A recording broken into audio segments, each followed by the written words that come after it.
కోవూరు మండల టీడీపీ కార్యాలయంలో నియోజకవర్గ శాసనసభ్యురాలు టీడీపీ పొలిట్ బ్యూరో సభ్యురాలు వేమిరెడ్డి ప్రశాంతిరెడ్డి ఆధ్వర్యంలో బూత్ లెవెల్ ఏజెంట్ల సమీక్ష సమావేశం ఘనంగా జరిగింది. ఈ సందర్భంగా ఆమె మాట్లాడుతూ పార్టీకి అంకితభావంతో పనిచేసే కార్యకర్తలే అసలైన బలమని కొనియాడారు. నారా లోకేష్ వర్కింగ్ ప్రెసిడెంట్ అయిన తరువాత మొదటి మహానాడును శ్రీశక్తి థీమ్తో ఆన్లైన్ ద్వారా విజయవంతంగా నిర్వహించామని, ఇందుకు ఐటీడీపీ యాప్ సేవలు మరువలేనివని పేర్కొన్నారు.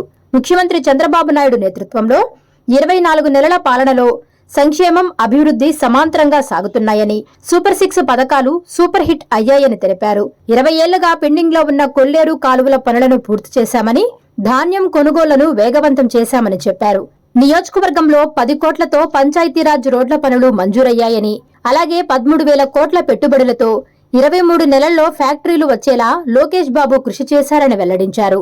కేంద్ర ఎన్నికల సంఘం ప్రవేశపెట్టిన స్పెషల్ ఇన్సెంటివ్స్ రివిజన్ 2026 కార్యక్రమం కోవూరులోని 324 బూతులలో ప్రారంభమైందని, బిఎల్ఏలు, బిఎల్ఓలు సమన్వయంతో పనిచేయాలని పిలుపునిచ్చారు. జూన్ 10 నుండి 13 వరకు జరిగే ఓరియంటేషన్ వర్క్షాప్ లో బిఎల్ఏలు పాల్గొనాలని, హౌస్ టు హౌస్ మ్యాపింగ్ ద్వారా నకిలీ డబుల్ ఓట్లను తొలగించి కొత్త ఓటర్లను నమోదు చేస్తూ ఓటర్ల జాబితాను పారదర్శకంగా రూపొందించాలని ప్రశాంతిరెడ్డి కోరారు. మీరు ఇలా నాతో ఉంటే ఎన్ని సక్సెస్ అయినా చేయగలము. మీరందరూ నేను ఉన్నా లేకపోయినా ఒకటే మాదిరా అదే మాదిరా పార్టీకి అంకిత భావంతో పని చేస్తున్నాం మేము అని చెప్పి నిరూపించుకున్న ప్రతి కార్యకర్తకి ధన్యవాదాలు తెలుపుతున్నాను. అలాగే ఈరోజు మన యువ నాయకుడు నారా లోకేష్ బాబు గారు వర్కింగ్ ప్రెసిడెంట్ అయిన తర్వాత జరిగిన మొట్టమొదటి మహానాడిని ఇది శ్రీశక్తి థీమ్తో ఈ మహానాడు చేశారు. మనకి 33% మహిళలకి రిజర్వేషన్ ఇచ్చారు. సో మీ అందరు కూడా మహిళల్ని రెడీ చేసుకోవాలి. రేపు రాబోయే రోజుల్లో పదవులకి మీ ఇంట్లో ఉన్న ఆడవాళ్ళని ఒక అడుగు ముందుకి వేయించాలని కూడా మీకు అందరికీ నేను తెలియజేసుకుంటున్నాను. అలాగే ఇక్కడ ఉన్న మహిళా నాయకులందరూ కూడా యాక్టివ్ గా పార్టిసిపేట్ చేయాలని కూడా ప్రతి కార్యక్రమంలో నేను కోరుకుంటున్నాను.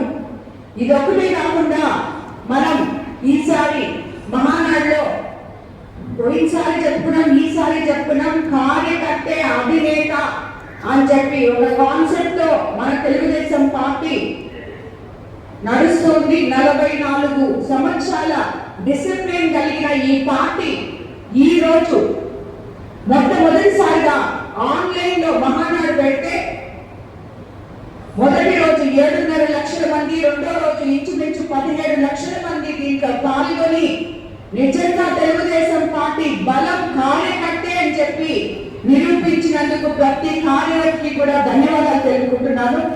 అలాగే మీరందరూ ఎంతో కష్టపడి దీంట్లో పనిచేయడం జరిగింది. రిజిస్ట్రేషన్స్ లో ఐటీడీపీ యాప్ లో ఎక్కించడం, ఐటీడీపీ వాళ్ళు చేసిన సేవలు మర్చిపోలేనివి. అదే కాకుండా మనం అధికారంలోకి వచ్చి 24 నెలలు అవుతుంటే ముఖ్యమంత్రి చంద్రబాబు నాయుడు గారు ఒకవైపు సంక్షేమము, మరోవైపు అభివృద్ధి ఎలా ముందుకు తీసుకెళ్తున్నారో కళ్ళకు కట్టినట్టు కనిపిస్తూ ఉంది. ఈ మహానాడును చూస్తేనే కార్యకర్తలు, నాయకులు ఎంత ఉత్సాహంగా ఉన్నారో. ఎందుకంటే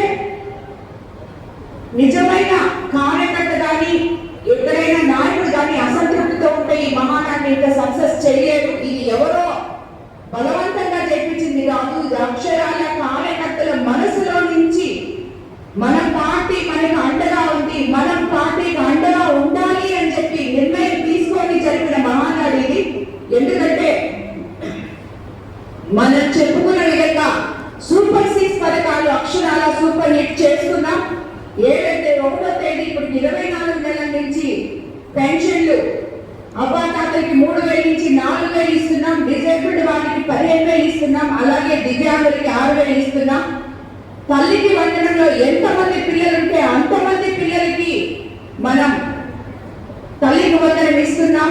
ఒక బిడ్డను చదివించుకొని మిగతా 2 బిడ్డల్ని పనికి పంపించే వాళ్ళు ఈరోజు గర్వంగా 3 బిడ్డలున్నా 4 బిడ్డలున్నా స్కూల్కి పంపించుకోగలుగుతున్నారు.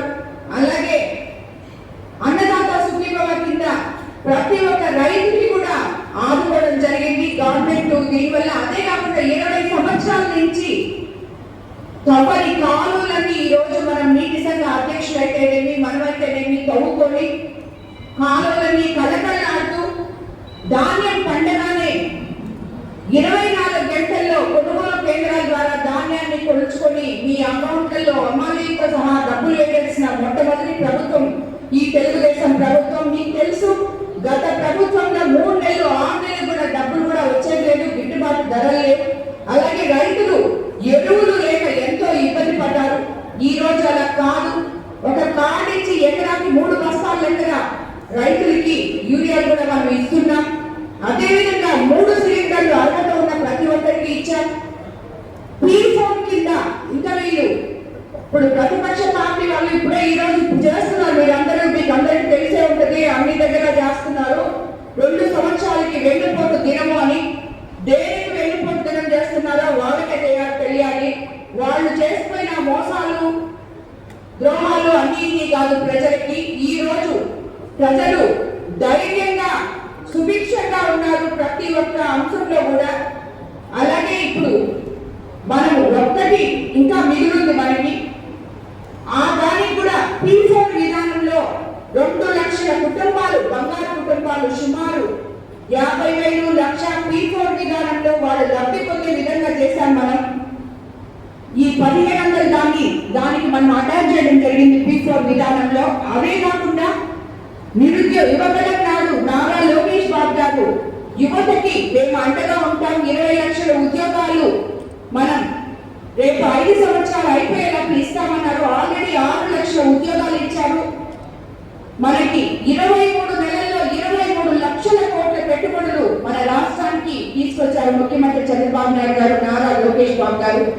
ఈ విధంగా చూసుకుంటూ పోతే మొట్టమొదట మనం మెగా డిఎస్సి మీద సంతకం చేశాం. 16,000 మందికి గవర్నమెంట్ ఉద్యోగాలు ఇవ్వడం జరిగింది. వాళ్ళందరూ ఈరోజు మన కాన్స్టిట్యూన్సీలో కూడా సుమారు నాకు తెలిసి 700 మందికి మనం మెగా డిఎస్సి వచ్చినప్పుడు ఉద్యోగాలు ఇచ్చాం. వాళ్ళందరూ లక్షణంగానే ఉద్యోగాలు చేసుకుంటున్నారు. ఏ పని జరిగినా కొంతమందికి వస్తుంది, కొంతమందికి రాదు. అది వాళ్ళ అర్హతను బట్టి, వాళ్ళ దాంట్లో పాల్గొన్న దాన్ని బట్టి, వాళ్ళ మార్క్స్ని బట్టి, వాళ్ళ కెపాసిటీని బట్టి ఉంటుంది. వచ్చిన వాళ్ళకి సంతోషం ఉన్నారు, రాని వాళ్ళకి ఫ్రాడ్ జరిగింది అంటే అది మన ప్రభుత్వంలో లేదు. మనం మాట్లాడుకోవాల్సింది గత ప్రభుత్వంలో అవసరమైన వాళ్ళకి ఇల్లు ఇవ్వకుండా అవసరం లేని వాళ్ళకి ఇల్లు ఇచ్చిన వాళ్ళు వీళ్ళు, అవసరంలో ఉన్న వాళ్ళకి పెన్షన్ ఇవ్వకుండా పెద్ద పెద్ద బంగాళలో ఉన్న వాళ్ళకి వైఎస్ఆర్సీపీ పార్టీ అని చెప్పి పెన్షన్ ఇచ్చిన వాళ్ళు వీళ్ళు. కాబట్టి వీళ్ళు ఈరోజు అన్యాయాల గురించి మాట్లాడే అర్హత వీళ్ళకి లేదు. అసలు ఎందుకు చేస్తున్నారో వెళ్ళిపోతున్నారో వాళ్ళకే వదిలేద్దాం, మనం చేసుకోలేండి. కానీ మనం మాత్రం మీరందరూ గుర్తుపెట్టుకోవాలి, మన ప్రభుత్వం మంచి ప్రభుత్వం, పేదల ప్రభుత్వం, ప్రజల ప్రభుత్వం, మహిళా పక్షపాత ప్రభుత్వం, రైతు ప్రభుత్వం, అలాగే యువతకి బంగారు భవిష్యత్తు వేసే ప్రభుత్వం. రాబోయే రోజుల్లో ఇంకా కూడా ఈ 2.5 సంవత్సరంలో ఇంకా మన కోవూరు కాన్స్టిట్యూన్సీని కూడా ఎన్నో విధాలుగా ముందుకు తీసుకెళ్తాం. టోటల్ గా తీసుకుంటే ఈ రోజుకి మనం అన్ని పనులు ఎత్తుకుంటే సుమారు 600 కోట్ల వరకు మనం రోడ్లైతేనేమి, కాలువలైతేనేమి అన్ని పనులు చేసుకోవడం జరిగింది. ఇంకా కూడా చాలా పనులు వచ్చున్నాయి, అవన్నీ కూడా ప్రాసెసింగ్ లో ఉన్నాయి. ప్రతి దగ్గర ఎక్కడ పడితే అక్కడ గుంతలున్న రోడ్లు ఈ రోజు మీరందరూ తిరుగుతున్నారు మీ గ్రామాల్లో. ఎక్కడ పడితే అక్కడ గుంతలున్న రోడ్లు ఈ రోజు మీరందరూ తిరుగుతున్నారు మీ గ్రామాల్లో. ఎన్ని రోడ్లు వేస్తున్నామో ఇప్పుడు కూడా పంచాయతీ రాజులో ఒక 10 కోట్లకి మనకి పనులు వచ్చాయి. సో లింక్ రోడ్లు అన్ని కూడా రాబోయే రోజుల్లో కంప్లీట్ చేసుకుంటాం. అలాగే ఎన్నో హెల్త్ సెంటర్లు ఇచ్చాం, ఎన్నో ఆగిపోయిన పంచాయతీ బిల్డింగ్స్ కంప్లీట్ చేశాం. ప్రతి ఒక్క డిపార్ట్మెంట్ లో మనము పనులు చేసుకుంటున్నాం. అభివృద్ధి ప్రజలకి కళ్ళకి కనిపించేటట్టు మనం చూపిస్తున్నాం. కాబట్టి మనం అందరం కూడా ఎప్పుడు మన ముఖ్యమంత్రి చంద్రబాబు నాయుడు గారికి, అలాగే యువ నాయకుడికి నారా లోకేష్ బాబు గారికి రుణపడి ఉన్నాం. ముఖ్యంగా మన నెల్లూరు జిల్లాలో 1,00,000 కోట్లతో బీపీసీఎల్ ఎంపీ గారు, అలాగే మన నారా చంద్రబాబు నాయుడు గారు, యువ నాయకుడు నారా లోకేష్ బాబు గారి ద్వారా రావడం జరిగింది. మన కోవూరు కాన్స్టిట్యున్సీలో 13,000 కోట్లతో పెట్టుబడులు వచ్చాయి. రాబోయే రోజుల్లో మన బిడ్డలు ఎక్కడికి వెళ్ళక్కర్లేదు. యువకులతో ఆ రోజు నారా లోకేష్ గారు అదే చెప్పారు, మన బిడ్డలు బయటికి వెళ్ళక్కర్లేదు, ఉద్యోగాలు మన దగ్గరికి రావాలని. అది ఈ రోజు చేసి చూపించారు.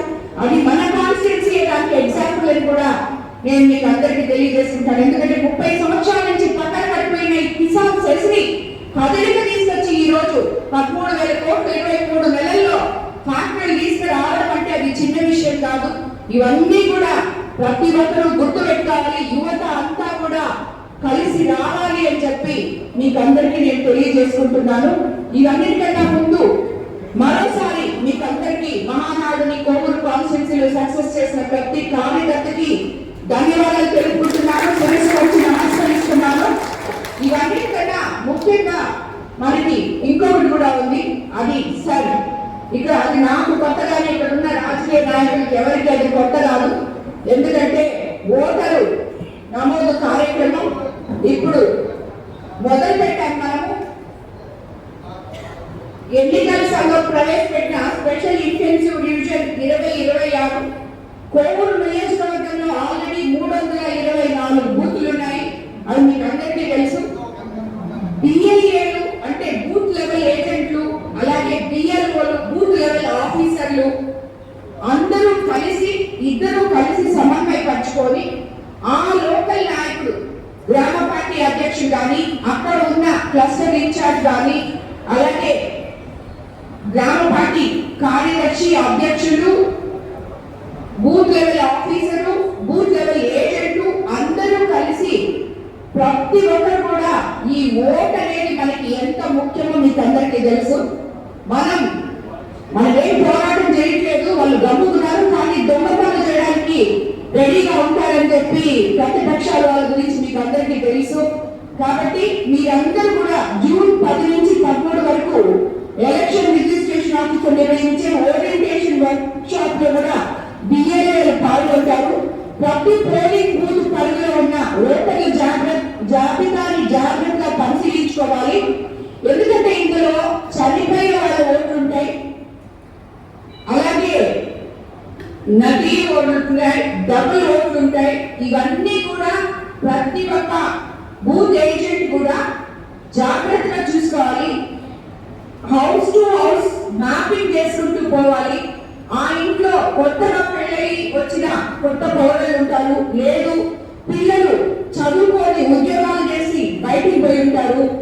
వాళ్ళందరూ ఓట్లు కూడా మీరు ఆ కుటుంబ పెద్దల దగ్గర కూర్చొని ఒక డిక్లరేషన్ ఫామ్ తీసుకొని, మా కుటుంబంలో ఇంతమంది ఉన్నారు, 2 బెంగళూరులో ఉద్యోగం చేస్తారు, మా కొడుకు కోడలు రేపు ఎలక్షన్ అప్పుడు వచ్చి ఇక్కడే ఓటేస్తారు, వాళ్ళకి ఇక్కడే ఉంది అని చెప్పి వాళ్ళ దగ్గర ఒక డిక్లరేషన్ ఫామ్ తీసుకోండి. అలాగే దొంగ ఓట్లు ఎక్కడైనా ఉంటే తీసేయాలని కూడా మిమ్మల్ని అందరినీ నేను కోరుకుంటున్నాను.